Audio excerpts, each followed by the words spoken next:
It's 6 p.m. now, Cairo local time. It's a very good evening to our viewers and welcome to Channel 2's English News Bulletin. I'm Angie Meher joining you this evening and we begin straight away with a look at the headlines.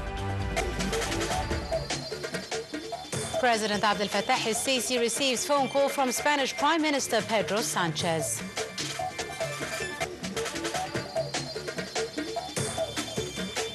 Egypt condemns incursion by far-right Israeli National Security Minister at Al-Aqsa Mosque.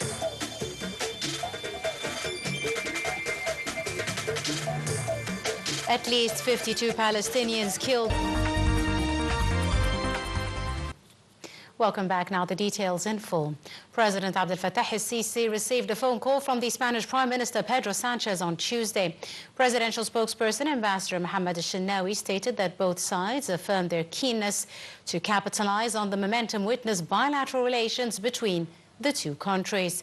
Shinawi said this has culminated in the president's visit to Madrid in February of 2025 to explore broader horizons to enhance cooperation in various fields, particularly economic, trade and investment, in line with the interests of the two friendly peoples. The call also addressed the current situation in the Palestinian territories, with both sides affirming their categorical rejection of the continued Israeli aggression on Gaza and efforts to displace Palestinians from their land. During the call, they also emphasized the need for an immediate ceasefire, the implementation of humanitarian aid and paving the way for the two-state solution by expanding the recognition of the Palestinian state whilst mobilizing support for the Arab Islamic plan to rebuild Gaza.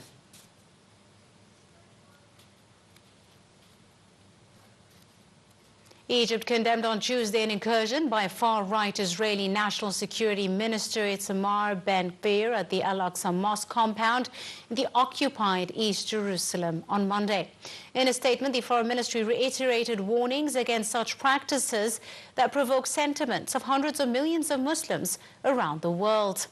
It stressed the need for the international community to stop such grave Israeli violations and back the legitimate rights of the Palestinian people, atop of which the establishment of the sovereign Palestinian state. Ben-Gvir overnight made a forced and unauthorized tour at the Al-Aqsa Mosque compound, saying he visited the site to celebrate the Israeli occupation of East Jerusalem in 1967.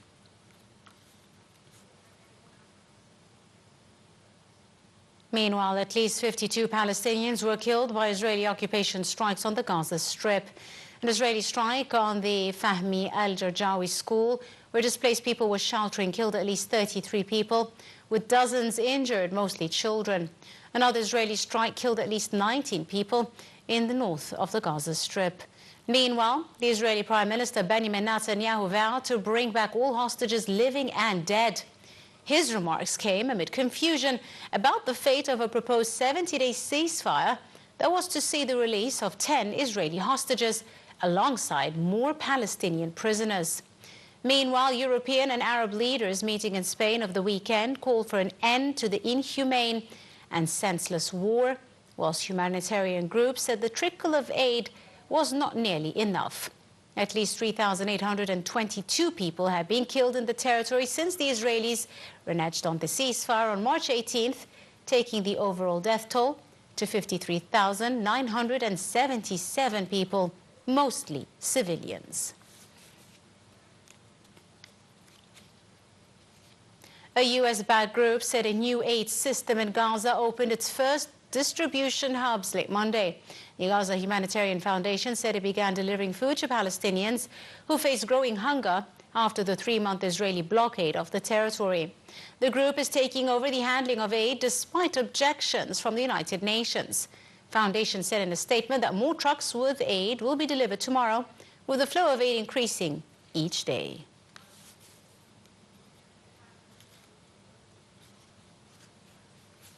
The German foreign minister said Tuesday that Germany will not be forced into solidarity with the Israeli occupation campaign in Gaza, where people are unable to access food and medicine. He said that his support for the right to exist and the security of Israel must not be instrumentalized for the conflict and warfare currently being waged in the Gaza Strip. He added that they're now at a point where they have to think very carefully about what further steps they need to take.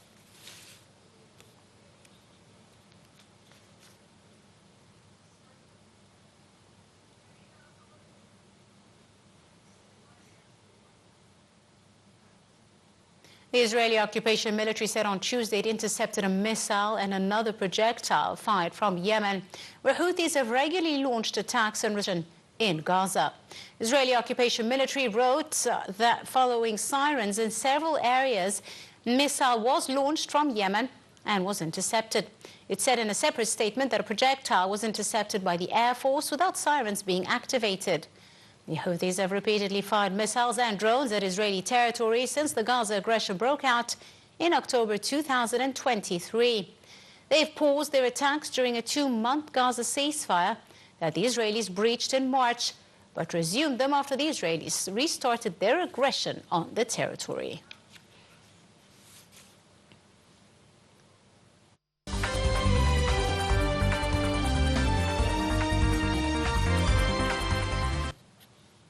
Welcome back. The Foreign Minister Badr Abdelati started an official visit to Mauritania on Tuesday. During his meeting with his Mauritanian counterpart, Mohammed Salem Ould Marzouk, the Foreign Minister expressed his keenness to boost joint cooperation in all fields. Abdelati is presiding over the Egyptian delegation to the Joint Cooperation Committee between the two sides and the Egyptian-Mauritanian Economic Forum. The visit also includes holding meetings with senior officials to exchange views over regional challenges and other issues of mutual concern. Also, means of developing trade and economic ties top the agenda of the talks.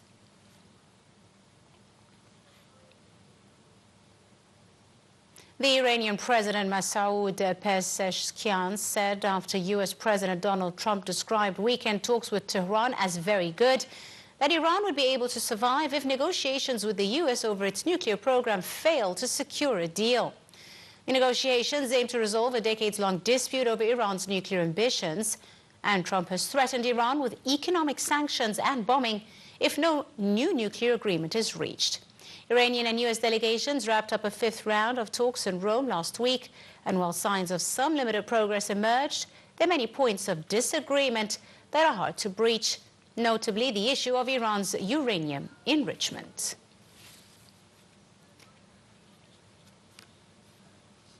Moscow on Tuesday accused Kiev of increasing air barrages with the aim of disrupting peace talks and said that its own massive assaults on Ukraine, which killed 13 people over the weekend, were a response to Ukrainian drone attacks on Russia. We have the details.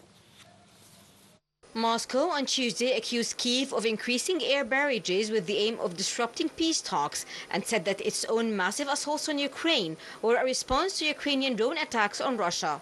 U.S.-led efforts to force peace negotiations between the neighbors have failed to reach a breakthrough and left President Donald Trump frustrated with both sides.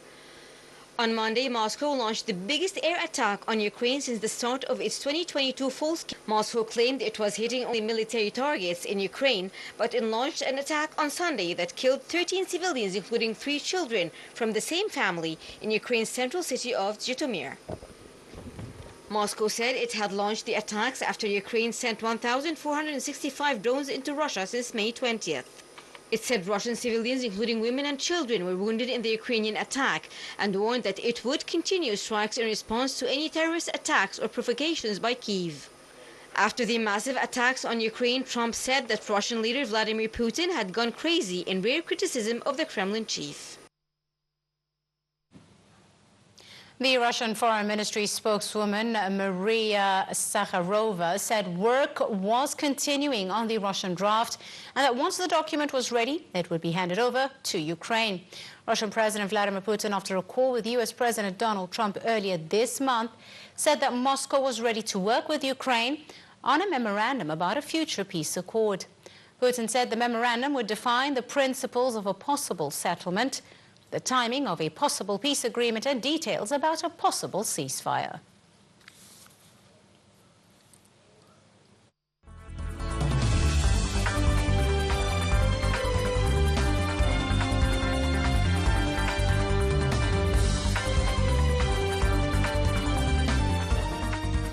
And now to bring you some business and economic news, the Minister of Electricity and Renewable Energy, Mahmoud Ismat, discussed with Sweden's Minister of Foreign Trade and International Development Cooperation, Benjamin Dusa, means of boosting cooperation and partnership in the fields of electricity, energy storage, electrical interconnection with the European grid, green hydrogen, technological innovation, transfer of expertise, and maximizing outcomes of clean energy. Minister of Electricity praised the fruitful cooperation between Egypt and Sweden in the fields of renewable energy, appreciating the supportive role played by the relevant Swedish institutions within the framework of the National Energy Strategy, maximizing the role of renewable energies to reach 42% in 2030 and 65% by 2040. Minister of Petroleum Karim Badawi inaugurated the new Integrated Operations Center for Saudi Talca in Egypt in the Qatamiya area. It's the main center for managing the company's activities in Egypt and the region, and a launching point for its operations on the African continent. Ministry of Petroleum explained in a statement, Minister expressed his appreciation to the historical and brotherly relations between Egypt and Saudi Arabia, stressing the endeavor to unleash the potential of the energy sector in Egypt and the region. In addition to reducing emissions, improving safety and energy efficiency systems, and enhancing regional cooperation with Saudi Arabia.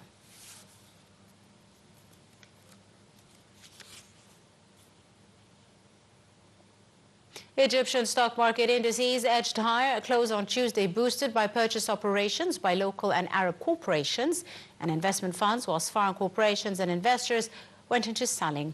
Capital market for companies listed in the bourse gained about £23 billion, reaching £2.281 billion. The benchmark EGX 30 index added 1.49%, ending the session at 32,397.38 points. The equal-weighted index EGX 70 also rose by 0.93%, adding 9,515.53 points, whilst the more expanded EGX 100 index edged higher by about 1.04%, closing at 12,962.63 points.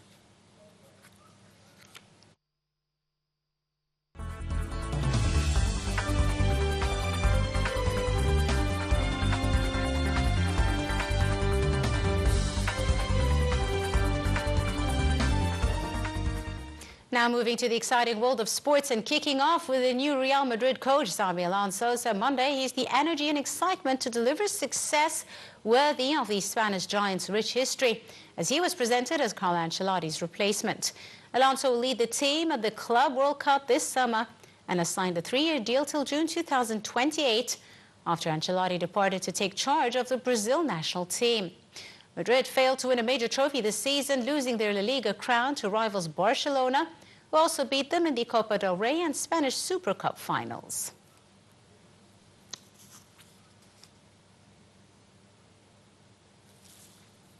And finally to tennis, world number 1 Jannik Sinner showed his battling qualities to progress through the first round of the French Open with a 6-4, 6-3. And with tennis, we wrap up this evening's English News Bulletin here on Channel 2. You're in the company of myself, Angie Meher. Thank you for watching.